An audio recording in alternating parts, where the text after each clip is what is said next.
March 29th was National Vietnam War Veterans Day. This episode of SMDC's History Moment is about the war in Vietnam and the 53rd Signal Battalion, a veteran of that conflict. The roots of the war in Vietnam began in the 19th century when the area was under French colonial rule. During World War II, the Japanese forces invaded Vietnam, and they were fought off by both the locals as well as the French colonial government. One leader arose, Ho Chi Minh, who was inspired by Chinese and Soviet communism. He formed the Viet Minh, or the League for the Independence of Vietnam. Chúng ta đã chuẩn bị sẵn sàng, bất kể vật gì mà chiến tranh cần dùng. Following its 1945 defeat in World War II, Japan withdrew its forces from Vietnam, leaving the French-educated Emperor Bao Dai in control. Seeing an opportunity to seize control, Ho's Viet Minh forces immediately rose up, taking over the northern city of Hanoi and declaring a Democratic Republic of Vietnam, with Ho as president. The French quickly responded, backing Emperor Bao. They set up the state of Vietnam in July of 1949, with the city of Saigon as its capital. But both sides wanted the same thing, a unified Vietnam. While Ho and his supporters wanted a nation modeled after other communist countries, Bao and many others wanted a Vietnam with close economic and cultural ties to the West. Armed conflict between the two nations quickly began. In 1954, the Viet Minh defeated the French at the Battle of Dien Bien Phu, ending almost a century of French colonial rule in Indochina. The place is Dien Bien Phu in French Indochina. The year is 1954. The lonely jungle outpost, surrounded by communist guerrillas and accessible only by air, is doomed. In 1954, at the Geneva Conference, Vietnam was split along the 17th parallel, with Ho in control in the north and Bao in the south. In 1955, the strongly anti-communist politician Diem pushed Emperor Bao aside to become president of the government of the Republic of Vietnam.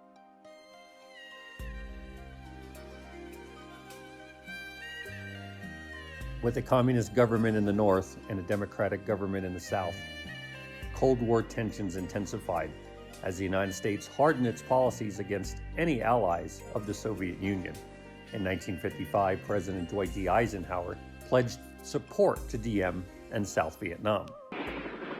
Backed by the American military and the CIA, Diem's security forces cracked down on Viet Minh sympathizers in the South, also known as the Viet Cong. The United States continued to support Diem and the government of South Vietnam, working under the idea of the domino theory, which said that if one Southeast Asian country fell to communism, many other countries would follow. By 1962, the U.S. military presence in South Vietnam had reached almost 9,000 troops. My fellow Americans, as President and Commander-in-Chief, it is my duty to the American people to report that renewed hostile actions against United States ships on the high seas in the Gulf of Tonkin. With advisors on the ground, tensions began to intensify. In August of 1964, North Vietnamese torpedo boats attacked 2 U.S. destroyers in the Gulf of Tonkin. President Johnson ordered the retaliatory bombing of military targets. Congress soon passed the Gulf of Tonkin Resolution, which gave the president broad war-making powers, and U.S. planes began regular bombing raids the following year. The war in Vietnam had begun.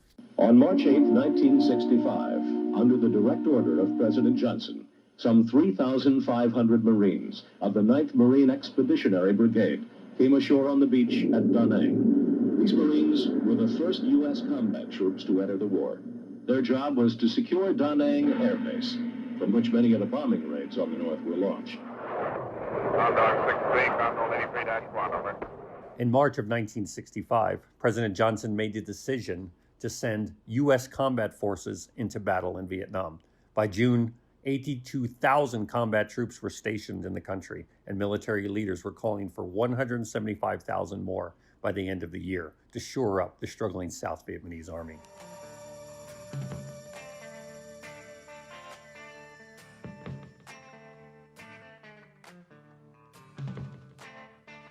The 53rd Signal Battalion arrived in Vietnam on the 4th of June, 1966, from Fort Hood, Texas. The battalion was responsible for providing communications for all echelons of the 2nd Field Force. Among its capabilities were high-frequency radio teletype, voice communications, operating a communications center, a switchboard, as well as a military affiliate radio system, or MARS station. The battalion was responsible for ensuring communication between the Corps headquarters and units spread across 11 provinces around Saigon.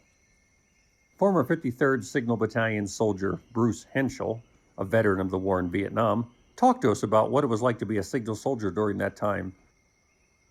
I got drafted into the Army in September of 1966.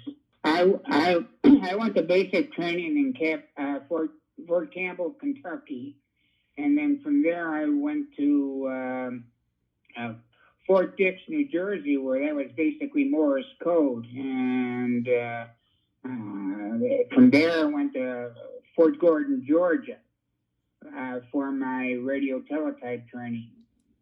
And then from there I was a replacement to the 53rd Signal in Vietnam.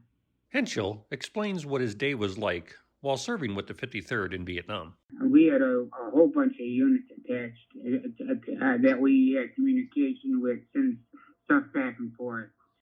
And again, most of all the messages were, well, I don't want to say most of them. A good portion of them were secret, and a few of them were top secret messages. And those flash messages would end up have to be transported, which we were not with headquarters itself, but we would have to transport them, drive them over to headquarters, and give them to the person in charge at that point in time.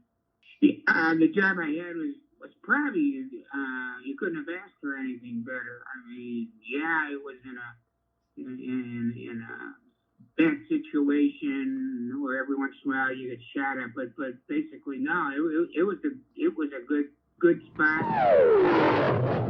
Henschel was part of the 53rd during one of the most decisive battles of the war in Vietnam, the Tet Offensive. He tells us what his experience was like.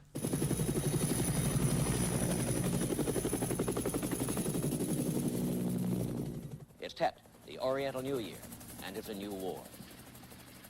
The Viet Cong simultaneously attacked just about every major city and town in South Vietnam.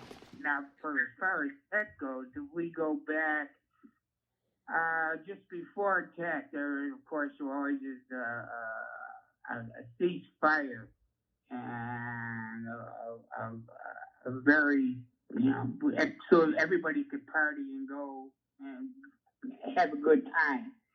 Both the Vietnamese and the Americans at that point in time.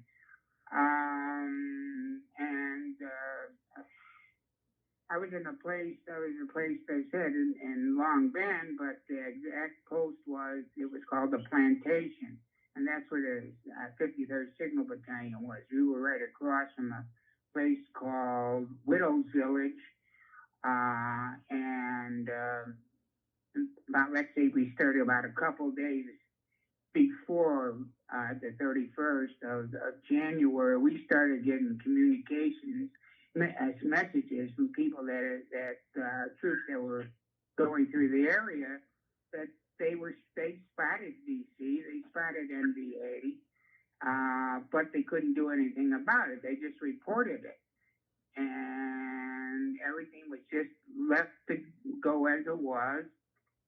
The date of the 31st, after going to Chow, the locals that worked in the place were sent home. In fact, one of the ladies there said, "Be careful tonight." So everything is going just fine. It's nice and quiet. There are fireworks, and I'm regular fireworks.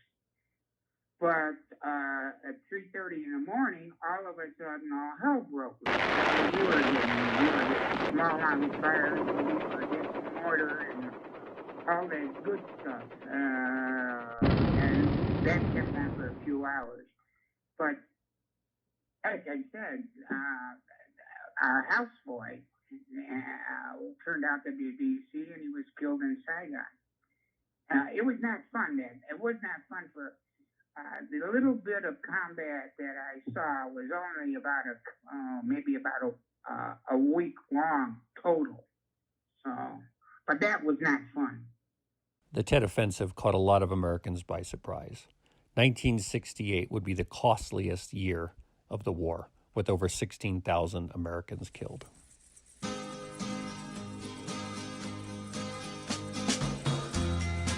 If you're going to San Francisco. Anti-war sentiment began to grow at home as people took to the streets demanding a withdrawal of U.S. forces from Vietnam. Vietnam is not our war. We must say no. Are we gonna go? Hell no, we won't go. Hell no, we won't go. Hell no, we won't go. Henschel tells us what it was like to return home from Vietnam. I had to leave the country. The people that we dealt with, the locals, I don't know if it was a show or not, they were fairly nice, but you always had to watch what you were doing. Did we have any opportunities to go into one of the local towns? A couple times. They sort of discouraged that. I was glad to get out of there, and even though I still had a little bit of time left when I got back to the States, a few months, just glad to get out of there. When we landed at Traverse Air Force Base, we were met. One of the groups that was met with a bunch of hippies, and there was a little bit of a scuffle at that time, but they kept the rest of us away from. Well, you know what could have happened. Would have happened if people had just got out of combat, come and meet some people that started throwing stuff at them. You know what's going to happen. Got in the city in Chicago, back to Chicago.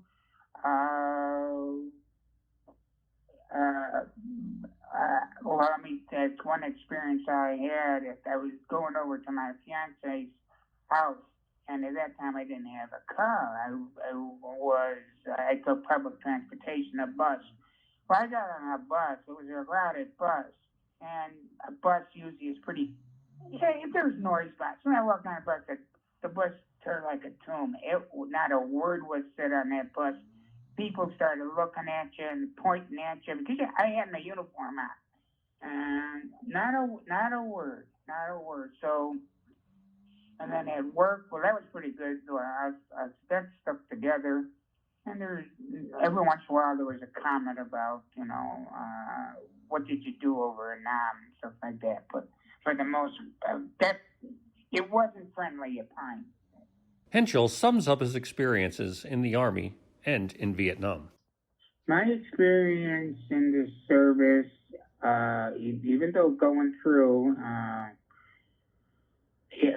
at the time could be sheer hell at times. I think it was good. I think it was worth it. Of course, I'm a patriot, so I believe in what we did. Even though, let's say, Vietnam, I don't know if we should have been there in the first place, but we were sent, so we had to do our job, and we did our job. The 53rd Signal Battalion left Vietnam on the 22nd of June, 1971, after 5 years in country. I want to thank Bruce Henschel for visiting with us today and telling us about his experiences in Vietnam, as well as with the 53rd Signal Battalion. And I want to wish him and other Vietnam War vets a welcome home. For more information about the war in Vietnam, visit army.history.mil. This has been an SMDC History Moment. I'm First Sergeant Steve Segin. Thanks for listening. This is the end, beautiful.